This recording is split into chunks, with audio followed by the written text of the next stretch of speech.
సంబంధించిన లెక్కలు కానీ వివరాలు కానీ లేకపోవడం వల్ల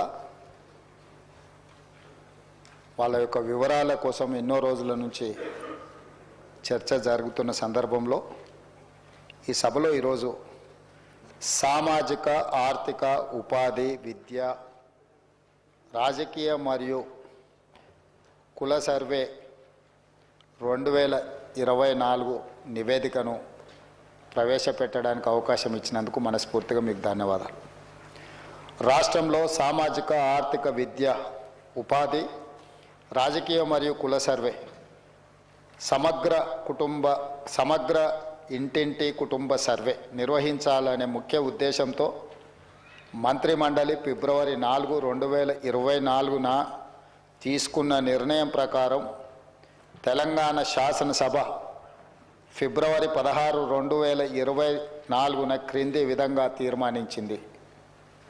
వెనుకబడిన తరగతుల, షెడ్యూల్డ్ కులాల, షెడ్యూల్డ్ తెగల మరియు మిగతా బలహీన వర్గాలకు చెందిన ప్రజల అభ్యున్నతి నిమిత్తం వివిధ సామాజిక ఆర్థిక విద్యాపరమైన ఉపాధి రాజకీయ అవకాశాల ప్రణాళికలను రూపొందించి అమలు పరిచేలా తెలంగాణ మంత్రివర్గము 4/2/2024 తేదీన చేసిన సిఫార్సు మేరకు తెలంగాణ రాష్ట్రమంతటా సామాజిక ఆర్థిక విద్యాపరమైన ఉపాధి రాజకీయ కుల సర్వే కులగణన ఒక సమగ్ర ఇంటింటి కుటుంబ సర్వేను చేపట్టాలని సభ ఏకగ్రీవంగా తీర్మానించింది.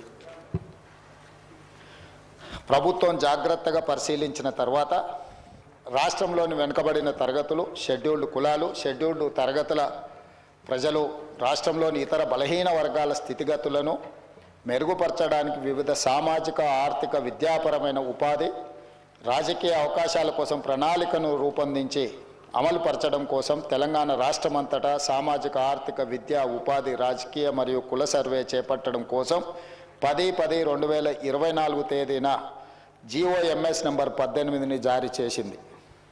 అధ్యక్ష, ప్రభుత్వం 19/10/2024 తేదీన 122/Cabinet/A2/2024 మెమో ద్వారా సామాజిక విద్య ఆర్థిక ఉద్యోగ రాజకీయ మరియు కుల సర్వే నిర్వహణను పర్యవేక్షించేందుకు గౌరవ నీటిపారుదల మరియు CAD ఆహార మరియు పౌర సరఫరాల మంత్రివర్యులు శ్రీ N.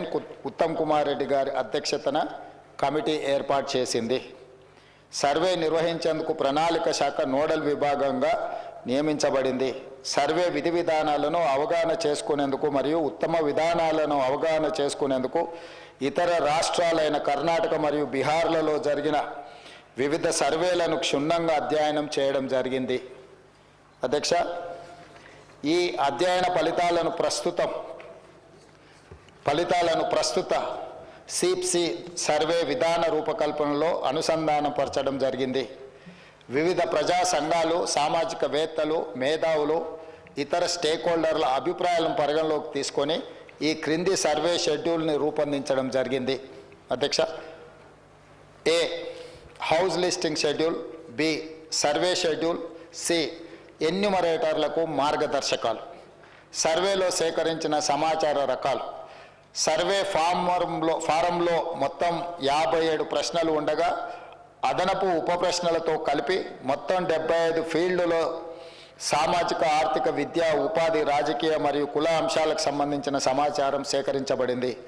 సర్వే విధానం మరియు ప్రణాళిక రాష్ట్రంలోని ప్రతి జిల్లాను 150 కుటుంబాలతో కూడిన ఎన్యూమరేషన్ బ్లాక్గా అదే విభజించబడింది. తద్వారా 94,261 ఎన్యూమరేషన్ బ్లాక్లను ఏర్పాటు చేయడం జరిగింది.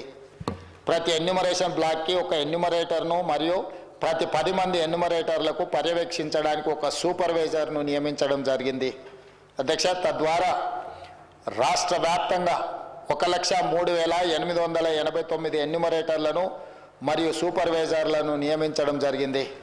క్షేత్రస్థాయిలో సర్వే సామాజిక ఆర్థిక ఉపాధి విద్య రాజకీయ మరియు కుల సర్వే 2024 నవంబర్ 6న హౌస్ లిస్టింగ్తో ప్రారంభమైంది. మొదటి దశలో హౌస్ లిస్టింగ్ 6 నవంబర్ నుండి 8 నవంబర్ 2024 వరకు 3 రోజుల పాటు నిర్వహించబడింది. అసలైన సర్వే 9 నవంబర్ 2024 నుండి గౌరవ తెలంగాణ గవర్నర్తో ప్రారంభమైంది. అధ్యక్ష, రాష్ట్రంలో సర్వే 6/11/2024 ప్రారంభమై 25/12/2024 పూర్తయింది.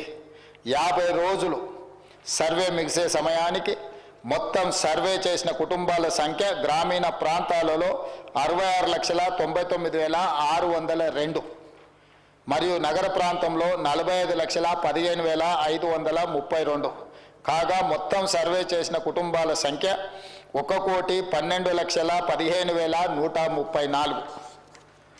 హౌస్ లిస్టింగ్ చేసిన మొత్తం 1,15,71,457 కుటుంబాలకు గాను 1,12,15,134గా ఉంది.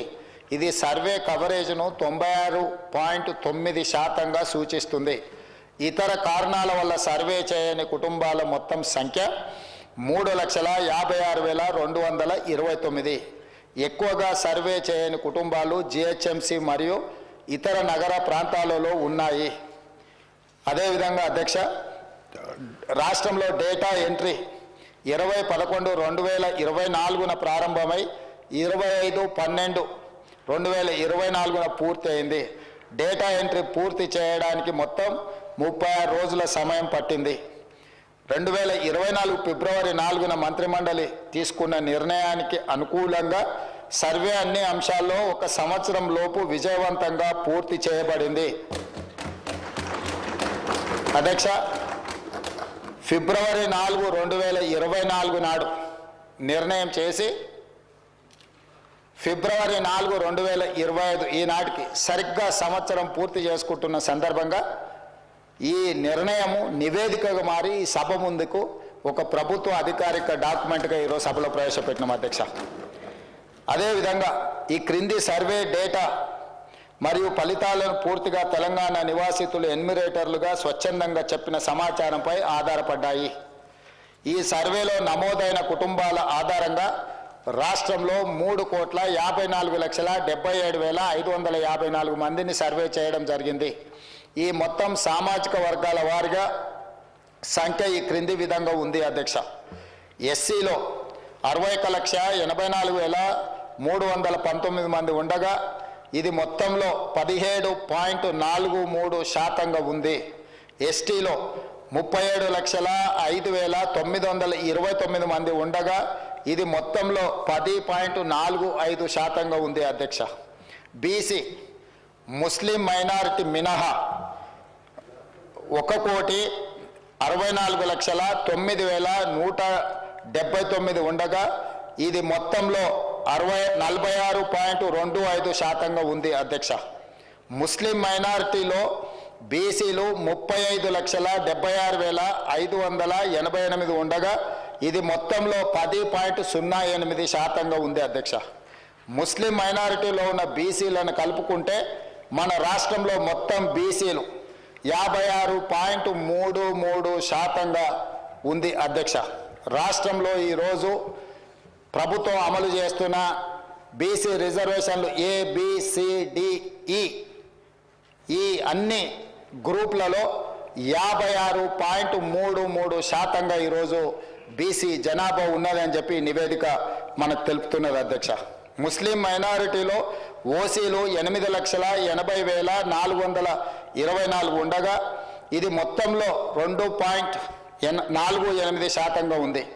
ముస్లిం మైనారిటీలో మొత్తం 44,57,012 మంది ఉండగా ఈ మొత్తంలో 12.56% మైనారిటీ జనాభా ఉంది. అధ్యక్ష, ఓసీలు 47,21,115 ముస్లిం మైనారిటీలు మినహా ఉండగా ఇది మొత్తంలో 13.31% ఉంది. అధ్యక్ష, ఓసీలో ఉన్న ముస్లిం మైనారిటీలను కలుపుకుంటే మొత్తం ఓసీలు 56,01,539 మంది ఉండగా ఇది మొత్తంలో 15.79% ఉంది. అధ్యక్ష,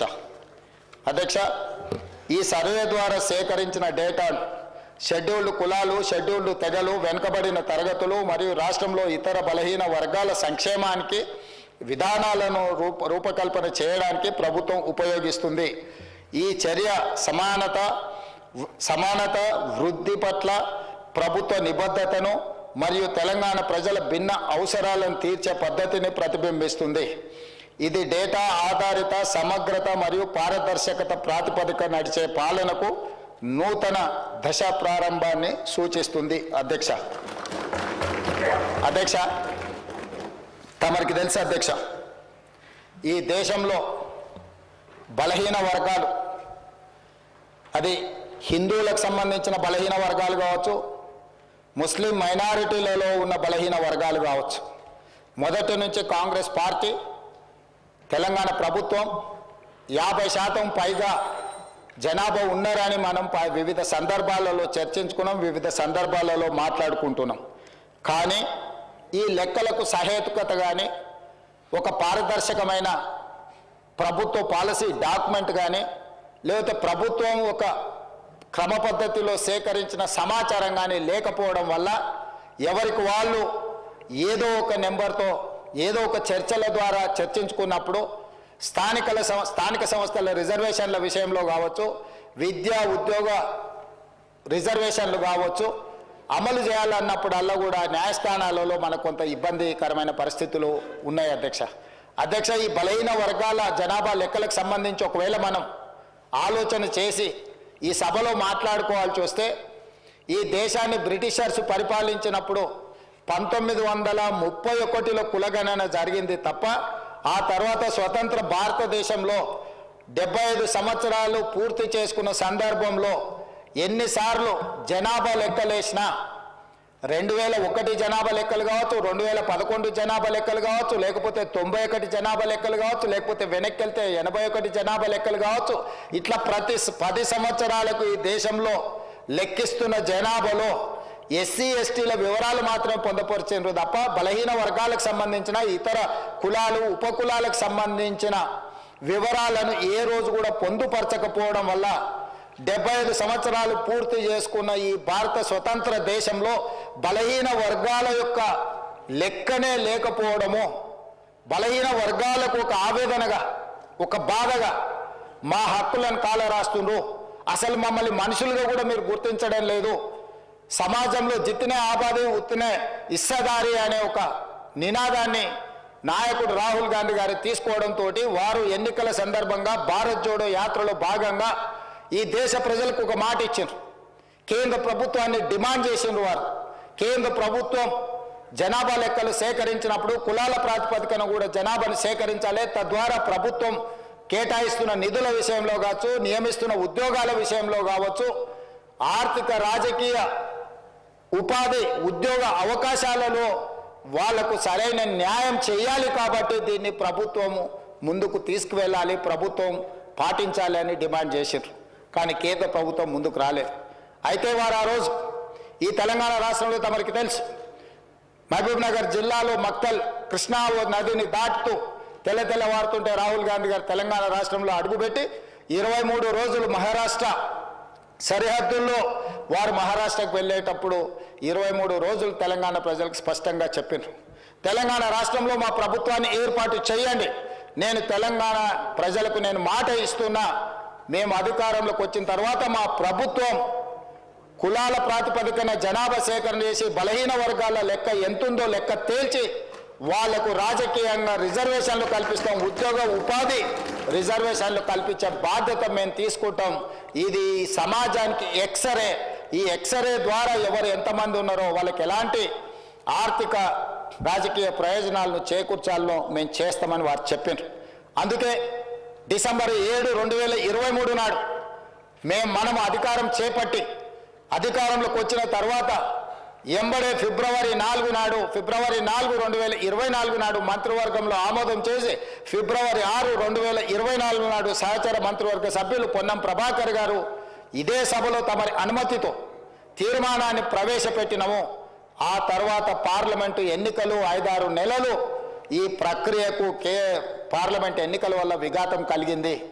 కానీ ఈ ప్రభుత్వం మా నాయకుడు మేము ఇచ్చిన మాట ప్రకారం ఈ సమాజంలో కులగణన జరగాలి, కులగణనలో రాజకీయ ఆర్థిక సామాజిక అన్ని వివరాలను పొందుపరచాలన్న ఆలోచనతోటి ఈ కార్యక్రమాన్ని ముందుకు తీసుకెళ్లాలన్న లక్ష్యంతో మంత్రివర్గ ఉపసంఘాన్ని పెద్దలు ఉత్తమ్ కుమార్ రెడ్డి గారి అనుభవాన్ని దృష్టిలో పెట్టుకొని వారిని, దామోదర్ రాజ్ నరసింహ గారిని, పొన్నం ప్రభాకర్ గారిని, దుద్దిల్ల శ్రీధర్ బాబు గారిని, సీతక్క గారిని కమిటీలో పెట్టి ఈ ప్రక్రియను మొత్తం ముందుకు తీసుకువెళ్లే ప్రయత్నం చేసినాం. ఈ ప్రక్రియలో భాగంగా బీహార్, అంతకుముందు కర్ణాటక రాష్ట్రాలు ఈ ప్రక్రియను చేపట్టి బీహార్ తీసుకొచ్చిన ఈ వివరాలను కోర్టులు కూడా వాటి మీద స్టే ఇవ్వడంతో తప్పిదం జరగొద్దు, ఇది పక్కడబందిగా ఉండాలి అని చెప్పి అధికారులను ఆయా రాష్ట్రాలకు పంపించిన అధ్యక్ష. ఇదేదో ఆషామాషిగా ఇక్కడ ఉన్న కొద్దిమందిని పంచాయతీరాజు లేకపోతే ఏదైనా డిపార్ట్మెంట్కి సంబంధించిన క్రింది స్థాయి ఉద్యోగస్తులను పంపించే వివరాల సేకరణ కాదు అధ్యక్ష. ఈ దేశంలోనే, ఈ దేశానికి ఆదర్శంగా ఉండే ఒక దిక్సూచిగా మారాలని తెలంగాణ రాష్ట్ర ప్రభుత్వం ఇతర రాష్ట్రాలలో ఇట్లాంటి ప్రక్రియ చేపట్టి ప్రక్రియ న్యాయస్థానాల ముందు నిలవకపోవడం, ఈ ప్రక్రియ వల్ల జరిగిన నష్టాన్ని అంచనా వేయడానికి కూడా ఇతర రాష్ట్రాలకు అధికారులను పంపించి ఆయా రాష్ట్రాలలో జరిగిన పరిణామాలను మనమంతా కూడా ఒక స్టడీ చేసి అధికారుల నుంచి నివేదిక తెప్పించుకొని తద్వారా జనగణన ఏ విధంగా చేసిండ్రు, ఇతర రాష్ట్రాలలో కులగణన ఏ విధంగా నిర్వహించిండ్రు, వీటన్నిటిని పరిగణకు తీసుకొని పదే పదే ముఖ్యమంత్రి స్థాయిలో నేను, ప్లానింగ్ బోర్డు ఉప ముఖ్యమంత్రి గారు ఆర్థిక శాఖ కిందకు వస్తుంది వారు, అదేవిధంగా మా cabinet sub committee chairman Uttam Kumar Reddy గారు వివిధ సందర్భాలలో చీఫ్ సెక్రటరీ గారితో సహా 12 సార్లు సమావేశాలు పెట్టి సమీక్షలు చేసి అధికారులకు సూచనలు చేసి ఒక పక్కడ్బందీ ప్రణాళికతోటి ఏ విధంగా అయితే జనాభాను మనం లెక్కిస్తామో ఆ రకంగా మొట్టమొదట ఇండ్ల వివరాలు సేకరించే కార్యక్రమం చేపట్టిన అధ్యక్ష. ఈ తెలంగాణ రాష్ట్రంలో ఉన్న పాత 10 ఉమ్మడి జిల్లాలలో ప్రతి గ్రామంలో, తండాలో, గూడెంలో ఇండ్ల వివరాలు సేకరించి ఆ ఇండ్లను అన్నిటిని కూడా ఎన్యూమరేట్ చేసి ఆ ఇండ్ల మీద స్టిక్కర్ అంటించి ప్రతి 150 ఇండ్లను ఒక గ్రూపుగా అంటే అధ్యక్ష మ్యాపింగ్ చేసి ఇట్లా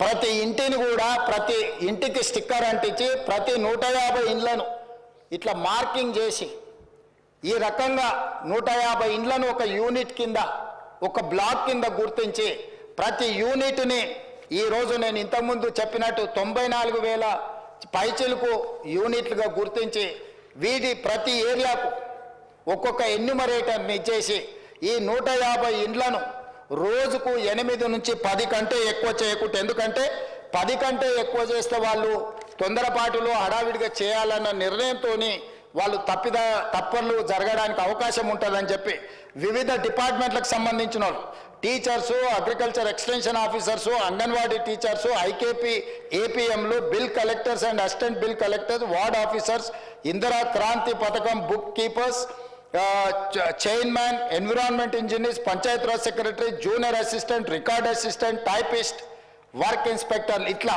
ప్రభుత్వంలో ఉన్న వివిధ శాఖలకు సంబంధించిన అధికారులను ఈరోజు మనం వాళ్ళందరినీ పెట్టి ప్రతి ఇంటికి ఇలాంటి స్టిక్కర్ను అంటించిన అధ్యక్ష. మొదటి 3 రోజులు ఈ రాష్ట్రంలో ఉన్న అన్ని గృహాల యొక్క వివరాలను సేకరించి ఆ వివరాలన్నిటిని కూడా ప్రతి ఒక్కరి ఇంటికి ఇట్లా స్టిక్కర్ అంటించి ఫస్ట్ ఇండ్లను గుర్తించడం జరిగింది అధ్యక్ష. ఆ తర్వాత ప్రతి ఇంటికి మన ఎన్యూమరేటర్లు వెళ్ళి ఇట్లాంటి అప్లికేషన్లు తీసుకెళ్ళి అధ్యక్ష ప్రతి ఒక్కరి వివరాలు వాళ్ళందరితో సేకరించి 8 పేజీలల్లా అక్కడికి వెళ్ళి వాళ్ళతో మాట్లాడి వాళ్ళు ఇచ్చిన సమాచారాన్ని తీసుకొని వాళ్ళ సంతకాన్ని కూడా కుటుంబ యజమాని పేరు, మొబైల్ నెంబర్తో సహా సంతకం వాళ్ళు తీసుకొని, ఎన్యూమరేటర్ సంతకం తీసుకొని, సూపర్వైజర్ సంతకం తీసుకొని ఈ రకంగా సమాచారాన్ని 8 పేజీలలో పూర్తి వివరాలతో కూడుకున్న వాళ్ళ పేరు, తండ్రి పేరు, వాళ్ళ కులము, వాళ్ళ ఆర్థిక స్తోమత, వాళ్ళ విద్య, గతంలో ప్రభుత్వం నుంచి ఏమైనా పథకాలలో లబ్ధి పొందినరా, గతంలో రాజకీయ పరమైన రిజర్వేషన్లు ఏమన్నా పొందినరా, ఇట్లా పూర్తి స్థాయిల వివరాలతోటి ఆ కుటుంబం యొక్క వివరాలు తీసుకున్నాం అధ్యక్ష. ఇవన్నీ మాన్యువల్గా సేకరించి 76,000 మంది డేటా ఎంట్రీ ఆపరేటర్స్ని పెట్టి ఏ ఎన్యూమరేటర్ అయితే 150 ఇండ్లకి వెళ్ళి చేసిండో అతనే డేటా ఎంట్రీ ఆపరేటర్ దగ్గర కూర్చొని ఒక్కొక్క పేజీ తీసి కంప్యూటరీకరణ చేపించి పూర్తిగా ఈ డేటానంతా కూడా 76,000 మంది డేటా ఎంట్రీ ఆపరేటర్లు 36 రోజులు కష్టపడి ఈ మొత్తం అంతా కూడా క్రోడీకరించింది అధ్యక్ష ఈరోజు ఇంత పకడ్బందీగా ఇందులో ఉండే పని చేసే వాళ్ళకు కూడా ఉద్యోగస్తులకు కూడా వాళ్ళకు ఒక బుక్లెట్ అధ్యక్ష.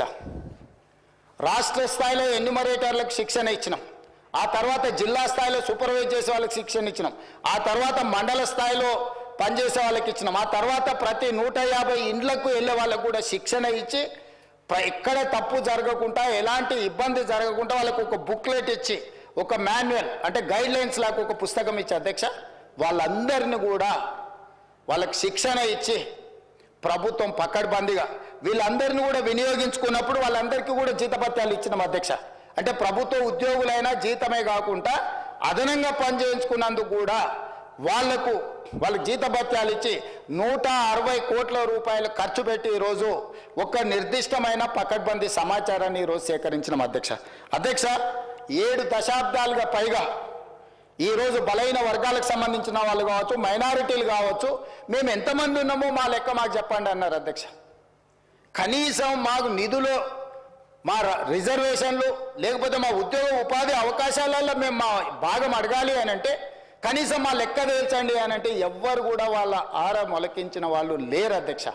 అందుకే ఈరోజు ఈ ప్రభుత్వం స్పష్టంగా నిర్ణయం తీసుకొని ఇది ఒక చారిత్రాత్మకమైన నిర్ణయం, రేపు సమాజం యొక్క అభివృద్ధికి ఇది ఒక దిక్సూచిగా ఒక మోడల్ డాక్యుమెంట్గా మారుతుందని చెప్పి ఈరోజు ఒక పకడ్బందీ ప్రణాళికతో చర్య తీసుకున్నాం అధ్యక్ష. అందుకే ఈరోజు కమిషన్ ఇచ్చిన నివేదికను క్యాబినెట్ సబ్ కమిటీ స్వీకరించి ఈరోజు ఉదయం క్యాబినెట్లో దాన్ని చర్చ పెట్టి క్యాబినెట్లో ఆమోదింపజేసి ఈరోజు ఈ సభలో ప్రకటన చేస్తున్నాం అధ్యక్ష. ఎందుకంటే దీనికి పూర్తి స్థాయిలో చట్టబద్ధత కల్పించాలి. రేపటి నుండి ఈ నివేదిక రాష్ట్ర ప్రభుత్వం అమలు చేయబోయే సంక్షేమ పథకాలకు, అదేవిధంగా అభివృద్ధి కార్యక్రమాలకు, ఉద్యోగ ఉపాధి అవకాశాలకు, రాజకీయ వాళ్ళ అవకాశాల కోసం ఈరోజు ఈ నివేదిక పనిచేయాలన్నది ప్రభుత్వం యొక్క లక్ష్యం అధ్యక్ష. అందుకే ఈరోజు 46.25% ఉన్న బీసీలు, ఏబిసిడి, అదేవిధంగా ఈ గ్రూప్లో ఉన్న ముస్లిం మైనారిటీ బీసీలు ఏదైతే 10.08 ఉందో మొత్తం 56% పైగా ఉన్న బీసీలు అందరికీ కూడా ఈ రాష్ట్రంలో సముచితమైన గౌరవము, స్థానము కల్పించాలన్న ఆలోచనతోటి ఈరోజు ఈ ప్రభుత్వం ఈ నిర్ణయం తీసుకొని ముందుకు వచ్చింది అధ్యక్ష. కాబట్టి సభలో సభ్యులందరినీ ప్రభుత్వం ఒక మంచి కార్యక్రమాన్ని తీసుకొచ్చి ప్రజలకు అందుబాటులో పెట్టినందుకు ఈరోజు అందరూ సభలో ఉన్న వాళ్ళందరూ కూడా ఈ ప్రభుత్వాన్ని రాజకీయాలకు అతీతంగా అభినందించాల్సిన అవసరం ఉన్నది. మంత్రివర్గ ఉపసంఘాన్ని, అదేవిధంగా అధికారులు, అదేవిధంగా ఎన్యూమరేటర్ సూపర్వైజ్ చేసిన వాళ్ళు, ఎన్యూమరేటర్లుగా పనిచేసిన వాళ్ళు రాత్రి మగళ్ళు కష్టపడి ఇది ఒక దిగ్విజయమైన కార్యక్రమంగా దేశానికే ఆదర్శంగా నిలబడే ఒక కార్యక్రమాన్ని, ఒక బాధ్యతను నెరవేర్చింది. కాబట్టి ఈ తమరి ద్వారా సభలో ఉన్న సభ్యులందరినీ ఈ మొత్తం కార్యక్రమంలో పాల్గొన్న వాళ్ళని అందరినీ కూడా అభినందించాల్సిందిగా కోరుతున్నా. మీరందరూ పెద్ద ఎత్తున చప్పట్లతో వాళ్ళందరినీ అభినందించాలని తెలియజేస్తూ తమరి దగ్గర సెలవు తీసుకుంటున్న అధ్యక్ష. గౌరవ మంత్రివర్యులు పొన్నం ప్రభాకర్ గారు. అధ్యక్ష, ఈరోజు ఇప్పుడే గౌరవ ముఖ్యమంత్రి గారు ప్రవేశపెట్టినటువంటి ఈ యొక్క నివేదిక, నిర్ణయం నుంచి నివేదిక